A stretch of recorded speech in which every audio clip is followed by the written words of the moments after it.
परराज्यातील अवैध मद्य वाहतुकीवर कारवाई. नाशिक जिल्ह्यात परराज्यातील अवैध मद्याची विक्री आणि वाहतूक करणाऱ्यांविरोधात राज्य उत्पादन शुल्क विभागाने धडक कारवाई केली. त्र्यंबकेश्वर तालुक्यातील आंबोली कुर्सूल रोडवर संशयित बोलेरो पिकअपची तपासणी करत तब्बल 49 बॉक्स विदेशी मद्य जप्त करण्यात आला.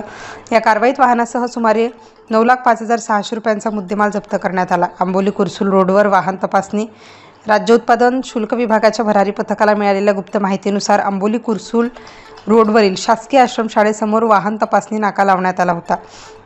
संशयित बोलेरो पिकअपची तपासणी. यावेळी गुजरात पासिंगच्या बोलेरो पिकअप वाहनाची तपासणी करण्यात आली. वाहनाच्या मागील बाजूस बॉक्स ठेवण्यासाठी तयार करण्यात आलेल्या कप्प्यात संशयास्पद मद्यसाठा आढळून आला. 49 बॉक्स विदेशी मद्य जप्त. तपासणी दरम्यान महाराष्ट्रात विक्रीस प्रतिबंधित असलेले, दमण दादरा नगर हवेली केंद्रशासित प्रदेशात विक्रीस असलेले विदेशी मद्याचे तब्बल 49 बॉक्स आढळून आले. विभागाने संपूर्ण मद्यसाठा ताब्यात घेतला. 9 लाखांचा मुद्देमाल जप्त.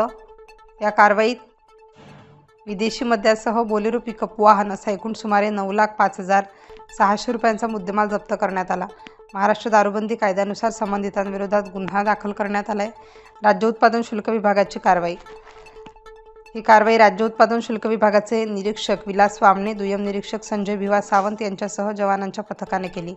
पुढील तपास दुय्यम निरीक्षक संजय भिवा सावंत करीत आहेत. अवैध मद्य कारवाईविरोधात वाहतुकीविरोधात कारवाई सुरूच. नाशिक जिल्ह्यात अवैध मद्य निर्मिती, विक्री आणि वाहतुकीविरोधात राज्य उत्पादन शुल्क विभागाकडून कारवाई सुरूच आहे.